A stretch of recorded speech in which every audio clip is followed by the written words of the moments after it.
Picture this. The world is still, save for the faint rustle of leaves high above, and I'm standing on the edge of something vast, something untamed. My name is Melanie, and at 45, I've learned that life isn't just a series of moments. It's the spaces between them, the quiet breaths where everything either holds together or falls apart. I've been married to Ryan for over 2 decades now, a partnership that's less about grand gestures and more about the steady rhythm of knowing each other. Our marriage is a calm lake on a windless day, still, deep, and unshaken by the storms that have come and gone. We've built something solid, not through loud declarations, but through the art of listening, even when no words are spoken. I can read the tilt of his head, the way his shoulders ease or tense, just as he can sense the weight of my silence. It's a language we've crafted over years of shared mornings, late-night talks, and the mundane beauty of simply being.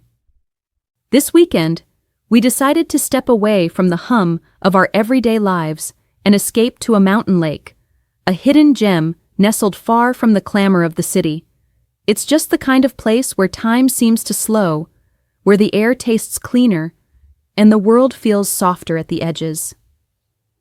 Ryan and I packed light, some blankets, a cooler of food, a few bottles of wine, and invited 2 of our closest companions to join us. There's Derek, Ryan's friend since their college days, a man with a rugged charm that makes you think he could build a cabin with his bare hands if he had to. He's got this easygoing way about him, a laugh that rumbles like distant thunder, always ready to crack a joke or lend a hand. Then there's Lana, Derek's girlfriend, a younger woman whose carefree spirit seems to light up any space she's in. Her smile is radiant, like she's carrying a piece of the sun with her, and her energy is infectious, pulling you into the moment whether you're ready or not. When we arrived at the lake, the 4 of us spilled out of the car, our voices mingling with the whisper of the wind through the towering pines that surrounded us. The water shimmered under the midday sun, a mirror of blues and greens that seemed to stretch on forever. I remember the way Ryan squeezed my hand as we spread out the picnic blanket near the shore, his touch a quiet reassurance, a reminder that we're in this together, always. Nearby, Lana was already uncorking a bottle of wine, her laughter sharp and bright as the pop of the cork echoed across the water. Derek hauled our cooler over, teasing her about drinking before noon, while I caught the glint of sunlight on the lake's surface, feeling a warmth settle into my bones. It was one of those moments where everything felt right. The kind of day you wish you could bottle up and keep on a shelf for the times when life gets heavy. We unpacked our gear with a kind of lazy rhythm, letting the day unfold at its own pace.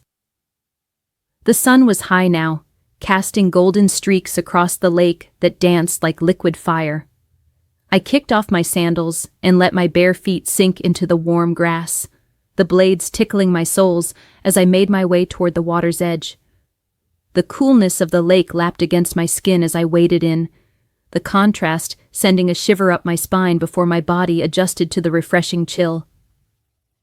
I glanced back at the blanket where Ryan was pouring a glass of chilled white wine, the condensation beating on the bottle like tiny jewels. He caught my eye and raised the glass with a small, knowing smile, as if to say, "Hurry back." I took a moment to just stand there, ankle deep in the water, feeling the gentle current tug at me while the scent of pine hung heavy in the air, grounding me in this perfect slice of time.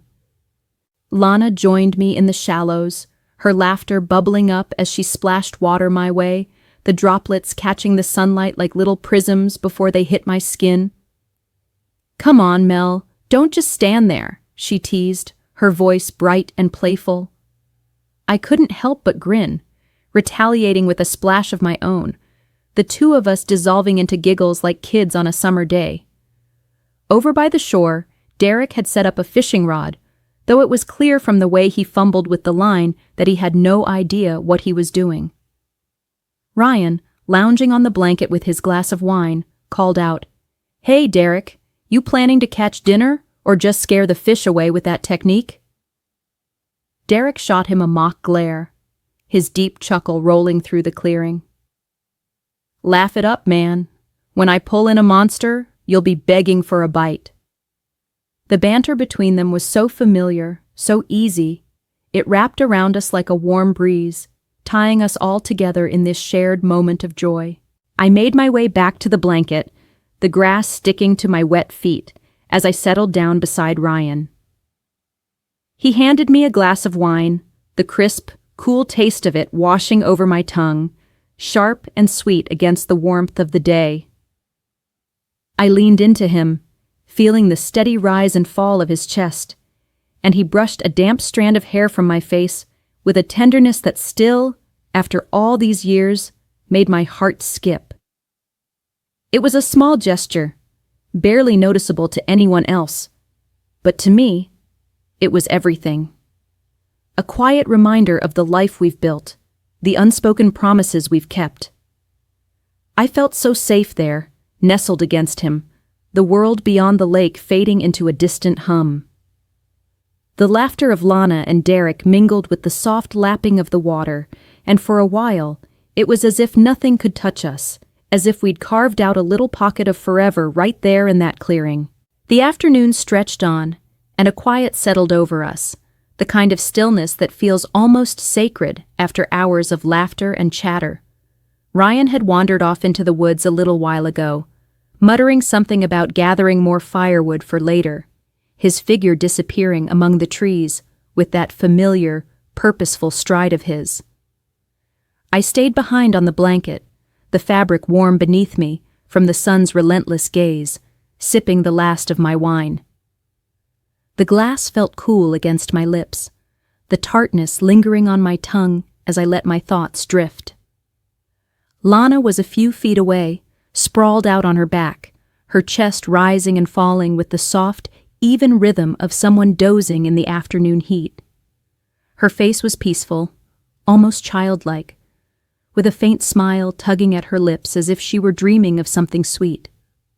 The lake shimmered in the distance, a lazy ripple catching the light every now and then, and the world felt so still, so heavy with the weight of a perfect day. I was lost in that haze, my mind wandering to nothing in particular, when I felt a subtle shift beside me.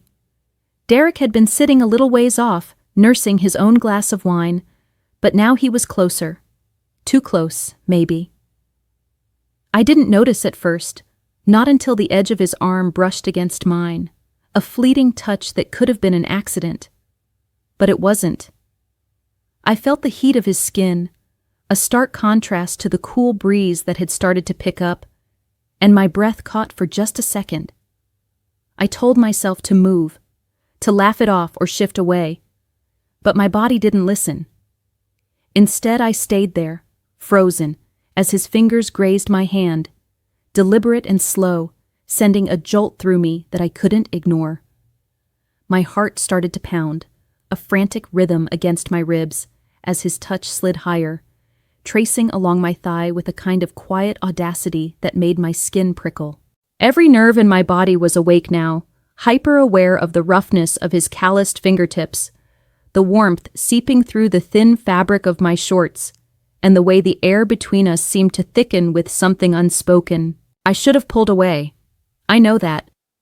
My mind was screaming at me, a chorus of warnings about Ryan, about the life we've built, about the trust that's held us together for over 20 years. But there was another part of me, a quieter, darker part, that didn't want to move. It was like I was caught in some kind of current, pulled under by the heat of the moment, by the way Derek's gaze locked onto mine when I finally dared to look at him. His eyes were intense, darker than I remembered, and there was something in them, a challenge maybe, or a promise. Then he leaned in, his voice low, barely more than a whisper, and said, "He won't know. Or if he does, he'll like it."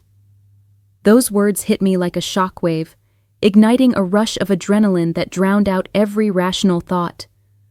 It was wrong, so wrong, but the thrill of it, the forbidden pull of it, clawed at me, dragging me under.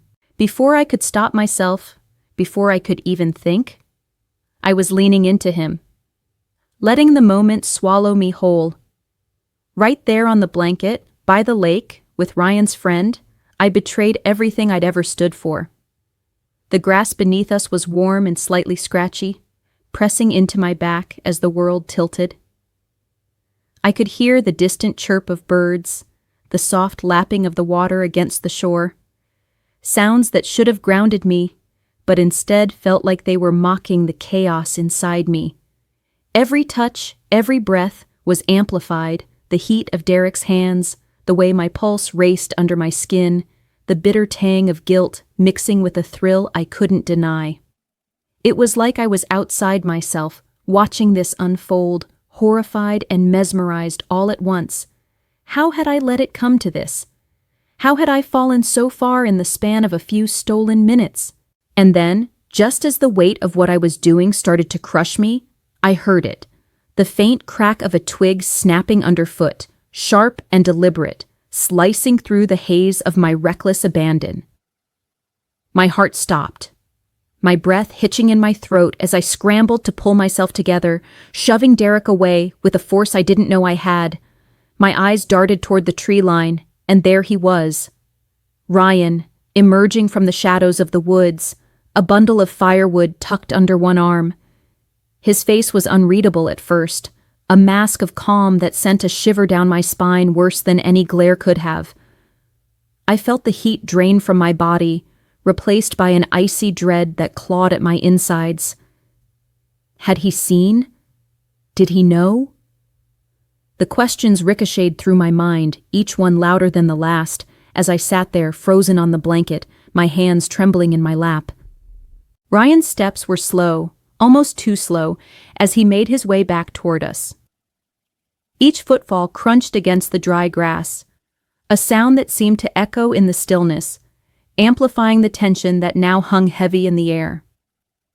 I couldn't tear my eyes away from him, searching desperately for some hint of what he was thinking, some crack in that stoic exterior. My mind was a storm of fear and shame, spiraling out of control. What if he'd been standing there longer than I realized? What if he'd seen every damning second of my betrayal? I wanted to scream, to explain, to beg for forgiveness. But my throat was tight, my voice trapped behind a wall of guilt. All I could do was watch as he approached, my pulse hammering so hard I thought it might burst through my chest. He didn't head straight for me, though. No, his path veered slightly, taking him toward Lana, who was still lying there on the blanket, basking in the sun, completely unaware of the tempest brewing just a few feet away. Her eyes were closed, her face serene, as if the world hadn't just tilted on its axis. I wanted to yell at her to wake up, to see what was coming, but I couldn't find the words. My thoughts were a tangled mess, fear for what Ryan might do, shame for what I'd done, and a desperate, clawing need for him to say something, anything, to break this suffocating silence. Just speak, I pleaded silently. Yell at me, curse me, anything but this quiet that's choking me. When Ryan finally reached the edge of the blanket, he stopped, his gaze shifting from Lana to me. That look, it pierced right through me, sharp and cold, like a blade of ice sliding between my ribs. My stomach churned under the weight of it, a sick, twisting feeling that made me want to curl into myself and disappear. I could see the lines of his jaw tighten, the subtle flex of his hand around the bundle of wood before he set it down with a deliberate thud. There was something in his eyes, a storm of his own, but I couldn't tell if it was anger, hurt, or something darker, something I didn't want to name. My hands shook harder now, my fingers digging into the fabric of the blanket as if it could anchor me against the wave of panic threatening to drown me. Then, in a move that felt like it was happening in slow motion, Ryan reached for the hem of his shirt.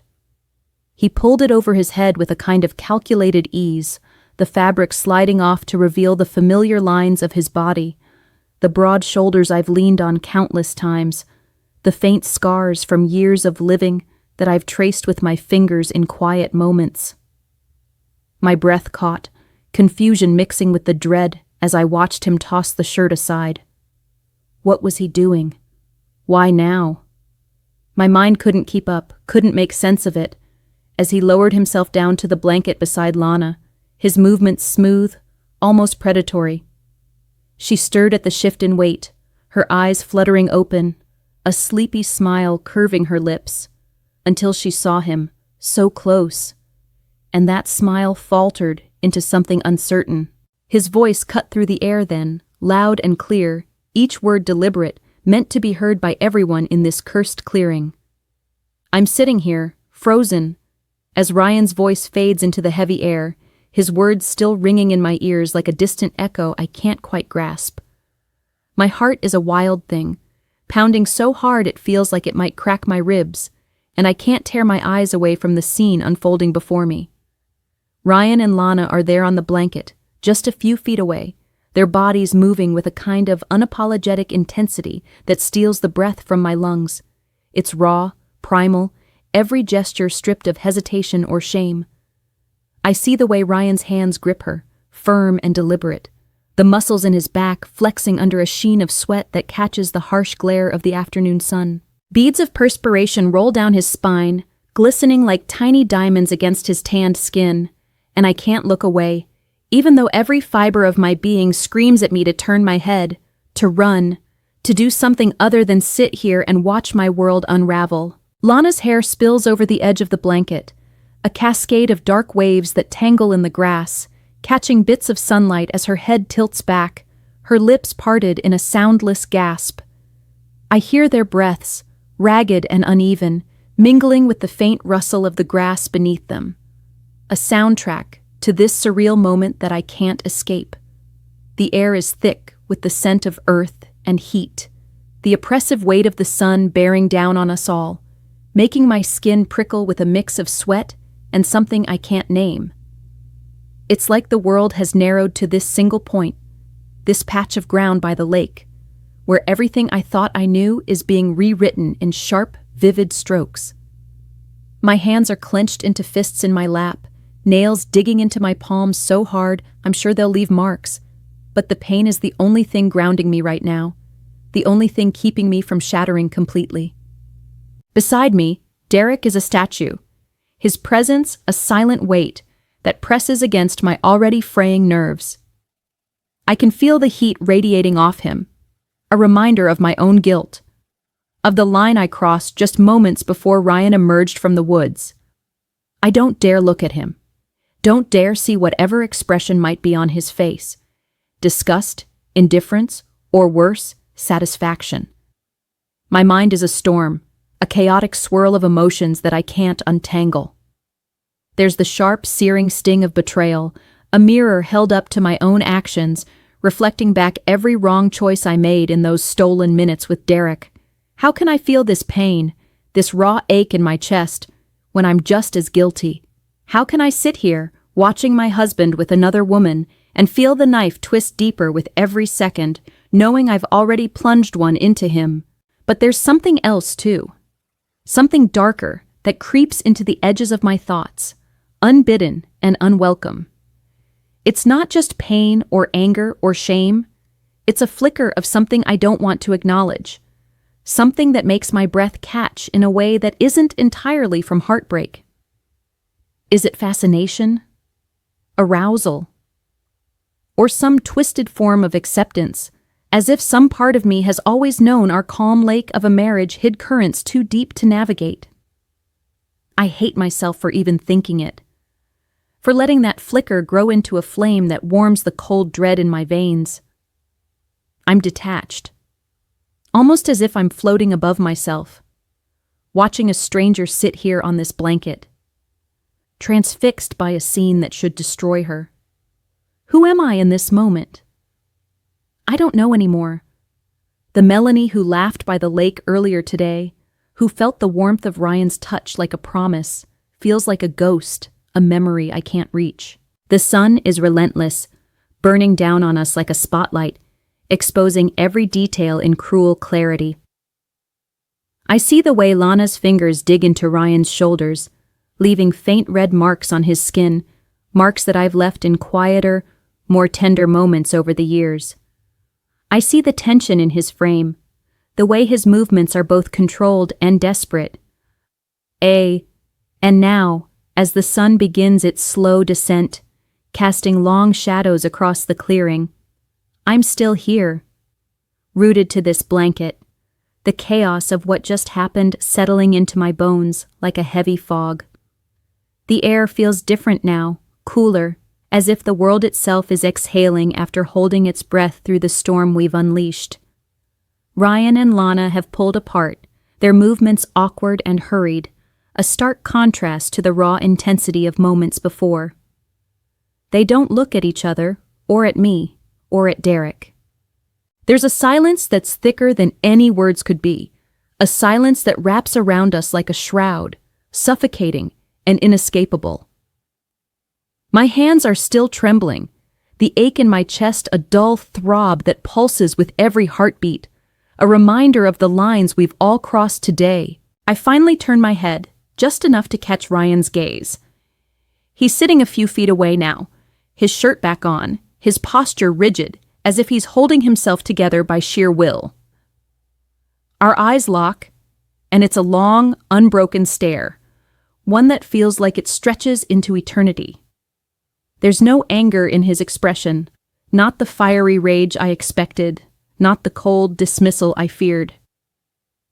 Instead, there's something else, something more complex, a raw, unflinching honesty that cuts deeper than any shouted accusations ever could. It's as if he's seeing me for the first time, really seeing me, stripped of all the layers we've built over the years. And I see him too, the man I thought I knew inside and out. Now a stranger in some ways, his eyes reflecting a truth we've both been avoiding. It's not just hurt or betrayal I see there. It's a kind of understanding, a shared recognition of the mess we've made, and it terrifies me more than any anger would. My limbs are still shaky, a residual tremble that I can't shake off, as if my body is still processing the adrenaline, the shock, the weight of everything that's unfolded. My chest aches, not just from the emotional turmoil, but from the way my heart has been racing for what feels like hours, pounding against my ribs like it's trying to break free. I realize, sitting here in this heavy quiet, that we've crossed a line there's no uncrossing. There's no going back to the Melanie and Ryan who arrived at this lake this morning, laughing and holding hands, blissfully unaware of the cracks beneath the surface of our calm. That version of us is gone, shattered in the span of a single afternoon, replaced by something new, something I don't fully understand yet. But what strikes me, what keeps me pinned to this spot, is that we're still here, together. Not physically touching, not speaking, but bound by something unspoken, a thread that hasn't snapped despite everything. It's not love, not in the way it used to be, but it's something. Something raw and uncharted that keeps us tethered even now. And here's the part I can barely admit, even to myself, let alone out loud. I liked it. Not just the forbidden thrill with Derek, though that's a stain on my soul I'll carry forever. But watching Ryan with Lana, seeing him unleash a side of himself I've never known, feeling the twisted mix of pain and fascination that burned through me, I liked it. I don't regret it. Not the way I should. I keep waiting for the wave of remorse to crash over me, to drown me in guilt and self-loathing. But it doesn't come. Instead, there's this strange, hollow acceptance. A quiet voice in the back of my mind whispering that this was always going to happen. That maybe we've been heading toward this moment for longer than I care to admit. What does that say about me? About us? I turn the question over in my mind, poking at it like a bruise, trying to understand why I'm not more broken by this, why I'm not running from it. Am I numb? Have I changed so much in a single day that I can't recognize myself? Or is this who I've always been, hidden beneath the surface of a marriage I thought was unshakable? As I sit in the quiet aftermath, I realize that perhaps this is a new beginning, an unearthing of strength I never knew I possessed. Waiting patiently beneath the facade of a life I no longer need to uphold. Don't forget to subscribe, like, and comment if you enjoyed this story. This will help us create more engaging stories for you.